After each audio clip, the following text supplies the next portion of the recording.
మత్స్య సంపద. వైఎస్ఆర్ మత్స్యకార భరోసా కింద 2,43,000 మంది మత్స్యకార కుటుంబాలు చేపల వేట నిషేధ కాలంలో అందించే ఆర్థిక సహాయాన్ని 4,000 రూపాయల నుండి 10,000 రూపాయలకు పెంచడం ద్వారా లబ్ధి పొందాయి. 20,34 మత్స్యకారుల పడవలకు వాడే డీజిల్ ఆయిల్పై లీటరుకు 6 రూపాయల 3 పైసల నుంచి 9 రూపాయలకు సబ్సిడీని పెంచడం జరిగింది.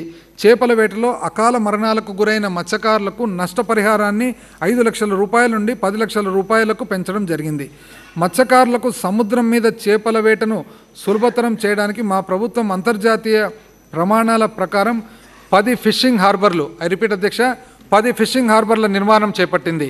గ్రామ స్థాయిలో ఆక్వా రైతులు ఉపయోగించే పనిముట్లను పరీక్షించే సౌకర్యాలను అందించడానికి మా ప్రభుత్వం 35 సమీకృత మత్స్య సంపద ప్రయోగశాలలు ఏర్పాటు చేసింది. చేపల రొయ్యల సమర్థవంతంగా మార్కెటింగ్ చేయడం కోసం 2,000 ఫిష్ ఆంధ్ర రీటైల్ దుకాణాలు స్థాపింపబడ్డాయి. ఇవి 26 ఆక్వా హబ్లకు అనుసంధానించబడ్డాయి. మత్స్య సంపద ఉత్పత్తిని ప్రోత్సహించేదానికి నియంత్రణ మరియు పర్యవేక్షించే కొరకు ఆంధ్రప్రదేశ్ రాష్ట్ర మత్స్య సంపద అభివృద్ధి సంస్థ స్థాపించబడింది. పశ్చిమ గోదావరి జిల్లాలో ఏర్పాటు చేసిన ఫిషరీ సైన్సెస్ విశ్వవిద్యాలయం ఏప్రిల్ 1, 2022 నుంచి పనిచేస్తుంది. మా ప్రభుత్వం 2,12,000 హెక్టార్ల విస్తీర్ణాన్ని ఆక్వాకల్చర్ కింద తీసుకురావడం ద్వారా 16,05,000 మందికి కొత్తగా జీవనోపాధి అవకాశాలు కల్పించి మన రాష్ట్రాన్ని దేశం యొక్క ఆక్వా హబ్గా తీర్చిదిద్దింది.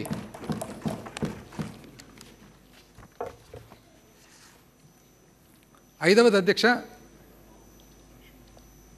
అసలు ఇంతకుముందు అధ్యక్ష పొద్దున ప్రతిపక్షం వాళ్ళు మత్స్యకారుల గురించి కూడా మాట్లాడారు అధ్యక్ష. అసలు ఎందుకు మాట్లాడుతున్నారో, ఎందుకు డిస్టర్బ్ చేస్తున్నారో ఫ్యాక్ట్ ఏమధ్యక్ష, మన రాష్ట్రాన్ని దేశం యొక్క ఆక్వా హబ్గా తీర్చిదిద్దింది. అయినా కూడా వాళ్ళైతే ఏదో ఒక తప్పటి ఆరోపణలు అధ్యక్ష. ఐదవది అధ్యక్ష, సంక్షేమ ఆంధ్ర, దృఢమైన సామాజిక భద్రతా వలయము, పేదరికంపై యుద్ధం. అధ్యక్ష, మన పాలసీకి ఇంతకుముందు తెలుగుదేశం పార్టీ పాలసీకి తేడా చెప్తాను అధ్యక్ష. మనది పేదరికంపై యుద్ధం అధ్యక్ష.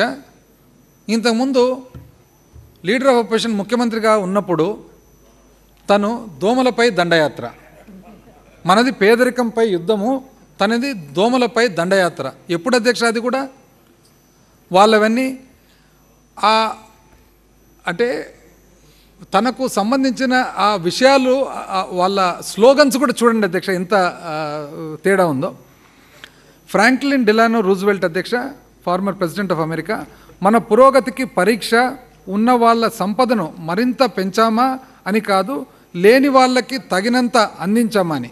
మన పురోగతికి పరీక్ష ఉన్న వాళ్ళు వాళ్ళ సంపదను మరింత పెంచామా అని కాదు, లేని వాళ్లకు తగినంత అందించామని అధ్యక్ష.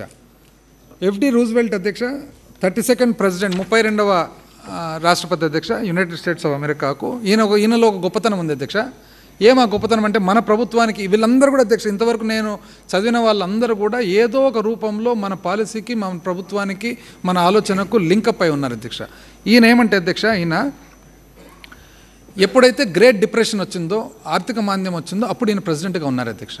తాను ఏం చేశారంటే అప్పుడు ఆ ఆర్థిక మాంద్యం నుంచి బయటకు వచ్చేదానికి సోషల్ సేఫ్టీ నెట్ ఏదైతే మనం ఈరోజు ఓల్డేజ్ పెన్షన్స్ కానీ ఇన్ని రకాల మహిళలకు సంబంధించిన ఏదైతే మనం సహకారం అందిస్తున్నామో అదే పాలసీ దాదాపు 90 సంవత్సరాల క్రితం ఎఫ్డి ఫ్రాంక్లిన్ డెలానో రూజ్వెల్ట్ కూడా ఫాలో అయ్యి అప్పట్లో ప్రపంచంలో చాలా గొప్ప ఆర్థిక భావనగా ఆ రోజు ఆలోచించబడింది అధ్యక్ష. ఆయన సోషల్ సేఫ్టీ నెట్ పెట్టి మొట్టమొదటిసారిగా అమెరికాలో ఎల్డర్లీ అమెరికన్స్కు, ఉద్యోగం లేని వాళ్లకు తను ఇన్సూరెన్స్ కానీ తను పెన్షన్ కానీ అప్పుడు ఇవ్వడం జరిగింది అధ్యక్ష. దాని పేరు వచ్చేసి ఆయన ప్రోగ్రామ్ అధ్యక్ష. ఈరోజు కూడా ప్రపంచవ్యాప్తంగా ఆ ప్రోగ్రామ్ను ఒక గొప్ప ప్రోగ్రామ్గా భావిస్తారు అధ్యక్ష. దాని పేరు న్యూ డీల్ అని అంటారు అధ్యక్ష. ఈయనలో ఇంకో గొప్పతనం ఏమంటే అధ్యక్ష, అమెరికా చరిత్రలో 2 సార్లే అధ్యక్ష ప్రెసిడెంట్ అయ్యేదానికి 2 సార్లే అవకాశం. ఈయన ఒక్కడే 4 సార్లు అయినాడు అధ్యక్ష, 4 సార్లు రాష్ట్రపతి అధ్యక్ష.